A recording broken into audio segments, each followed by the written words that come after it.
বিপন্নপাড়া বকুলতলায় আছি আর এখন যাচ্ছি মাকড়দা যাওয়ার উদ্দেশ্যে।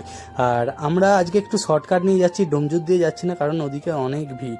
মেন রোড সবসময় ভিড় হয়ে আছে, তাই ভেতর দিয়ে যাচ্ছি। আর এটা বিপন্নপাড়া বারোয়ারিতলা প্রাথমিক বিদ্যালয়। আর ঠিক এর পাশ দিয়েই আমরা নিয়ে নেবো এই যে বাঁ দিকে এই উঁচু ব্রিজটার ওপর দিয়ে আমরা এখন শর্টকাট নিয়ে যাব মাকড়দা যাচ্ছি বিশেষ কিছু কাজে, সেই কাজটা মেটাবো। অ্যান্ড অন্নপূর্ণায় ওখানে আমরা কচুরি খাবো।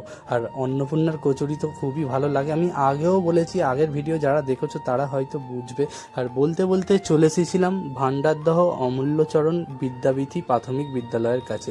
আর তার পাশেই আছে ভান্ডারদহ পঞ্চাননতলা। আর এখান থেকে কিছুটা সোজা গিয়ে আমরা এই যে শর্টকাটটা নিয়েছি, এই রাস্তাটা মাকড়দহ গার্লস স্কুলের ওদিকে যাই। আর সেখান থেকে আমরা এখন যাচ্ছি। আর বলে রাখি, এখানে কিন্তু একটা আনন্দ মেলা চলছে।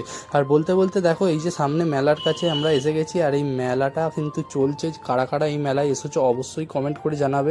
আর বিভিন্ন কালারিং লাইট রাস্তায় লাগানো হয়েছে, দেখতে খুব সুন্দর লাগবে, রাত্রিরে এলে তোমরা বুঝতে পারবে।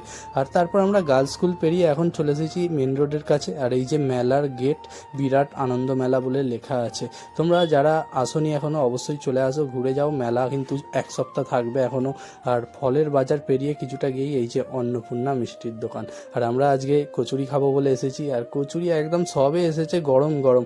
বললাম দাদাকে 2 পিস করে দিতে, কারণ আমার সাথে দাদাও আছে, তাই দু জায়গায় দুজনে নিয়ে নিলাম। তারপর আমরা খেলাম এখানে ক্ষীরের পায়েস, যেটা খুবই একটা সুন্দর খেতে ছিল, যেটার প্রাইস ছিল 45 টাকা পার পিস।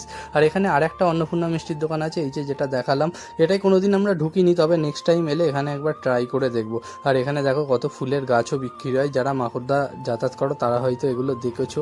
তোমরা কমেন্ট করে আমাকে বলো যে মেলায় তোমরা কারা কারা এসেছো। এই যে মেলাটা ডান দিকে রাস্তাটা ঢুকে যাচ্ছে, ওদিকে হচ্ছে। তোমরা যারা এখনো আসোনি অবশ্যই চলে আসো, একবার ঘুরে যাও। আর ভিডিওটা যদি এই পর্যন্ত দেখে থাকো, যদি তোমাদের একটুও ভালো লেগে থাকে, তাহলে অবশ্যই লাইক করবে আর শেয়ার করে সবার কাছে পৌঁছে দেবে। আর আমার চ্যানেলে যদি নতুন হও তাহলে অবশ্যই আমাকে ফলো করো। আমরা এই রাস্তাটা দিয়ে গেছিলাম যাওয়ার সময়, আর এখন আমরা সোজা যাচ্ছি। চলো টাটা, পরবর্তী ভিডিওয় দেখা হচ্ছে।